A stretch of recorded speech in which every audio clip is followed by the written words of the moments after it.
He hasn't handled pressure very good in his career. Brady teases Rafael Nadal before winning the golf battle. The game of golf figures to be a factor in almost every American man's retirement at one point or another, even for the likes of Tom Brady himself. The gridiron legend recently made the trip to the golf course to square off against a fellow legend in his own right, Rafael Nadal, in the first installment of the GOAT Golf E1 series. Albert Breer. Chiefs should be better than last season. On the eve of E1 Monaco, the two sporting legends, as well as fellow team owners, seemed to make the most of their opportunity to hit the links. The seven-time Super Bowl champion jokingly noted that, "I put a little pressure on him. He hasn't handled great pressure very good in his career," after landing his shot on the greens. Even though Brady would ultimately win the round, Nadal had little issue with conceding.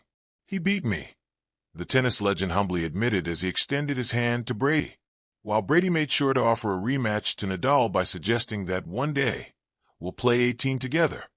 The football GOAT was all smiles while walking off the course that day.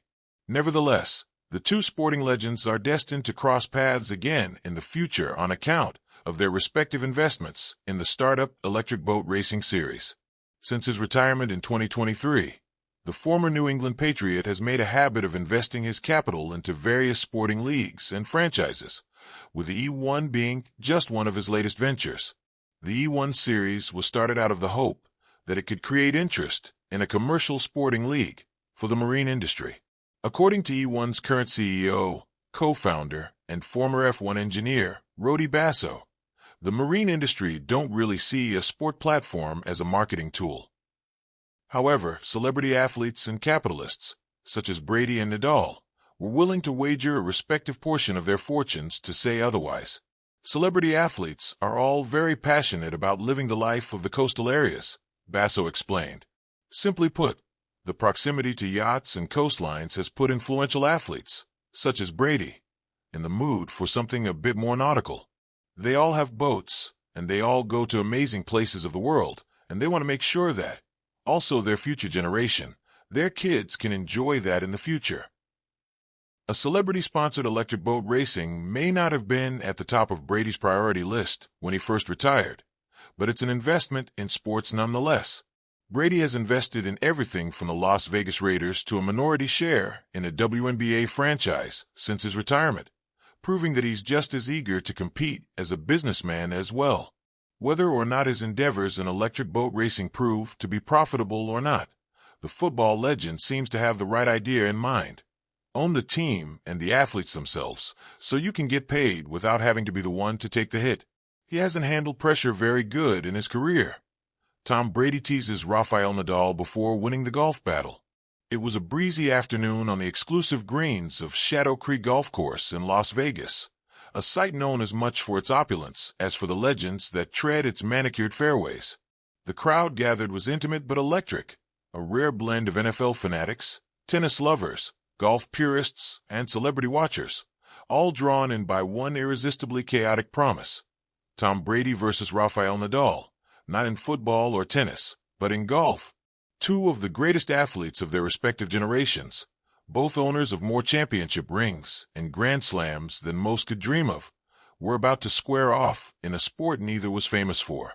Yet, the stakes were surprisingly high, at least in spirit. Dubbed the Champions Duel, the event was a charity exhibition match meant to raise funds for youth athletic development, but it quickly evolved into something more personal.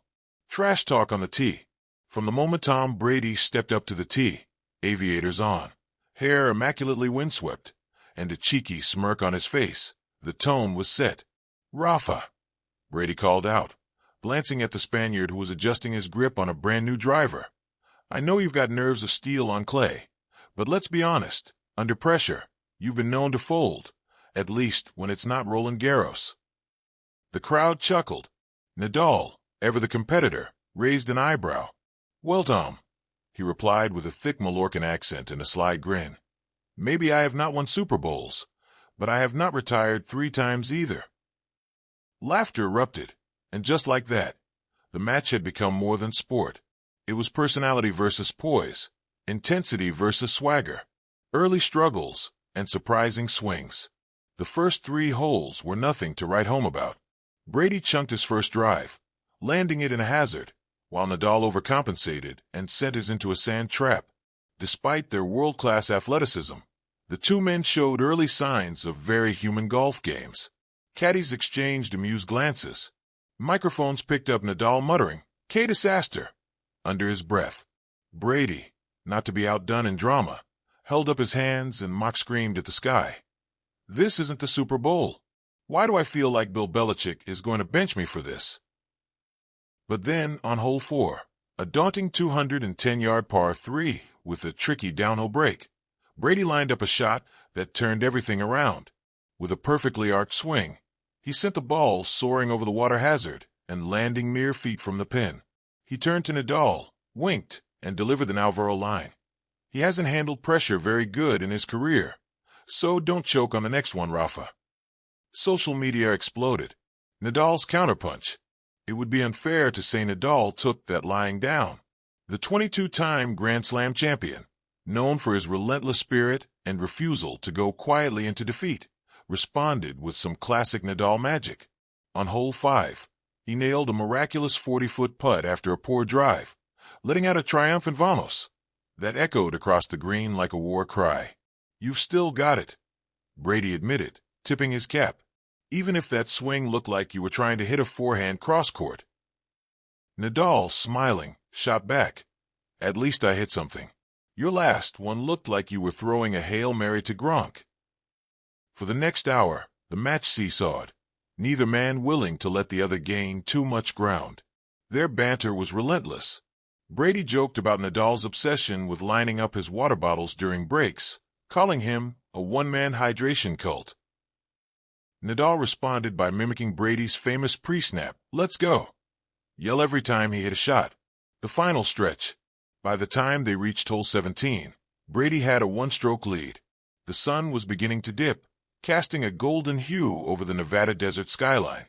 The silence on the green was broken only by the occasional ripple of wind or distant cheer. As they approached the tee box, Brady turned serious for a moment. "You know, I joke a lot, but it's an honor to be out here with you, Rafa.